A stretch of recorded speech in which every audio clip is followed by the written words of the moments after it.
Welcome back to my YouTube channel, everyone. If you haven't subscribed or hit the bell icon, please do it now because I am going to be taking you through Shillong and Meghalaya. So yeah, I've come to Meghalaya for the next almost 10 days and I'm going to be showing you around, telling you the costs, the ways to travel, showing you the culture, the languages, the food, everything. And it's going to be so exciting because I have already fallen in love with the place a little bit. I have been delaying my trip to the northeast for so long now. Something or the other kept on coming up. But the second the opportunity came up to come to Shillong, to Meghalaya, I couldn't say no and I jumped right at it. But before we get into any of that, let's talk about how I got to Shillong, right? So I flew from Delhi to Guwahati. It was around 2.5 hours. That's the duration of the flight and it costed me around 13,000 rupees, but that is because I booked it last minute and you guys should definitely not do that. If you book your tickets in time, you can get them around 9 to 10k from Delhi to Guwahati. And what you do once you reach Guwahati is either take a shared taxi or a private taxi. Now a shared taxi costs only 1,000 rupees all the way from Guwahati to Shillong, which is quite a long journey, by the way. It's almost 3 hours and the roads are winding. So if you have motion sickness, I would recommend popping a pill and going to sleep.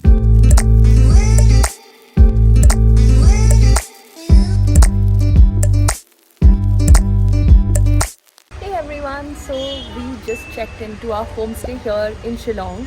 It's not a homestay actually, it's more of a hotel, I would say. And this is a place that I'd actually seen on Airbnb first. And the one place that seemed to have decent Wi-Fi here in Shillong, because otherwise the Wi-Fi here cannot be relied on. So this is definitely one of the nicer places that way, and it also had a really nice walk space that you can see behind me. And the rooms were, I would say, slightly expensive as compared to the rest of like India. The places I've traveled to, places are generally more cheaper. Here we got a room for 2,000 plus GST for a night.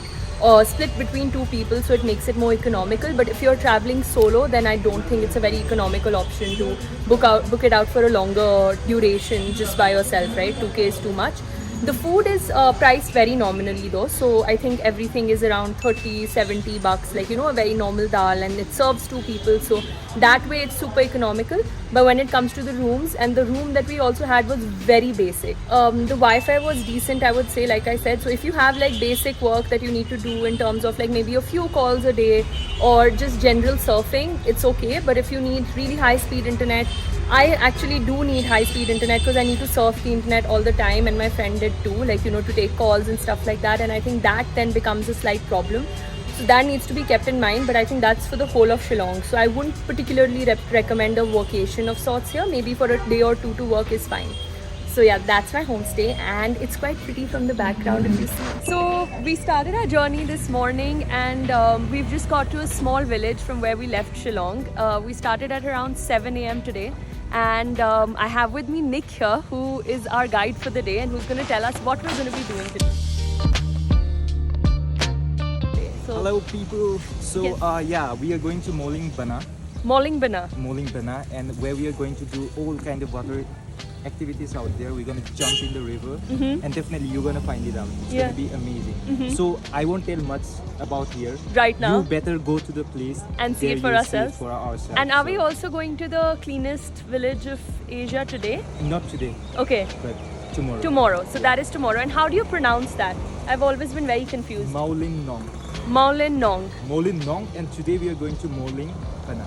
Moling Bana, and tomorrow is Moling Nong. Moling Nong, yeah. And Nick also told us that there's a very unique way that you pronounce the NGO. NGO, in over in here, right? In the tribal. Yeah. And can you tell it's how? Ngo.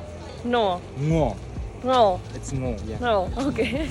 And can you tell us a word where like, so he also told us that, you know, the infamous, like super famous Dauki River is not actually called the Dauki River because that's just the area and the village around it. What it's actually called is? Umngot.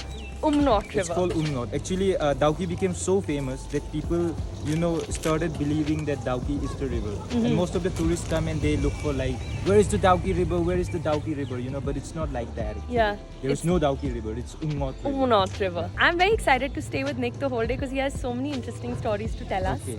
So I'm excited too. okay, cool. See you guys. So here I'm having the red tea, which is also called shashao tea over here. And they don't take it with sugar. They take it like this, dark in color, so that it gives you this, what do you call it? Otherwise, it's very strong. They have it, as he said, with almost all their meals. It's their favorite drink to have. The right ones are, oh damn, oh my god.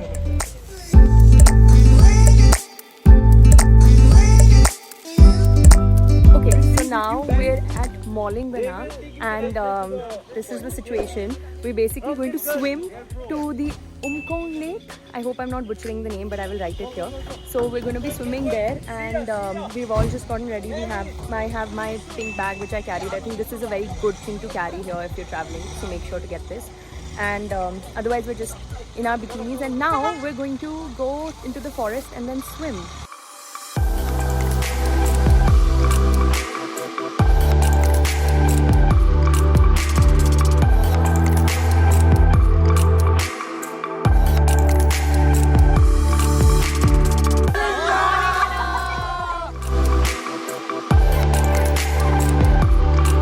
So before I forget, the most amazing experience I have here, I have to talk, is that we did rappelling, we did two cliff dives, swimming, a lot of it, a lot of wading through holes. But this day with Chalo Hoppo was so much fun. I cannot recommend it enough to you guys. So the whole trip costs around 26,000 per person for 5 days, includes stay, meals, all your experiences.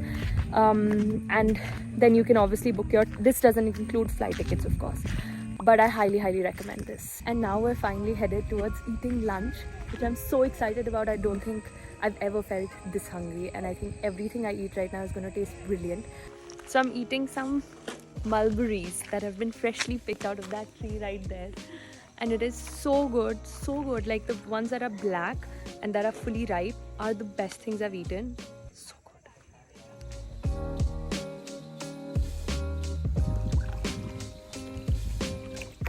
Hi guys, so everyone is right now at the split rock, as in they've gone down, and I decided to just not go in right now and just chill out here. I'm a little tired and the sky is beautiful right now, and I just wanted to sit here, spend some time with myself, finish this vlog. Also, I just have to quickly add that honestly, Meghalaya, and I think the Northeast in general, because I haven't explored it as much, is unlike any place I have ever seen. Like, it is beautiful, but more than beautiful, the way everything is shaped, the nature, the topography, it's just crazy. I've never seen anything like this, and I don't think, like, every place is so unique in India, and that's crazy. But I feel so bad that people miss out on places like this. Like, I haven't been to Northeast until now. I had been when I was a kid, but never properly explored it, you know, and now I'm in shock by what I've seen today. It was all in all, a beautiful day. And I can't recommend coming with Chalo Hoppo enough, because this has been such an amazing day for me. And I'm so excited to get back home now, maybe have a little bit of wine with everyone, and it's going to be such a good, perfect end to the day, and I can't wait to see what they have in store for us tomorrow.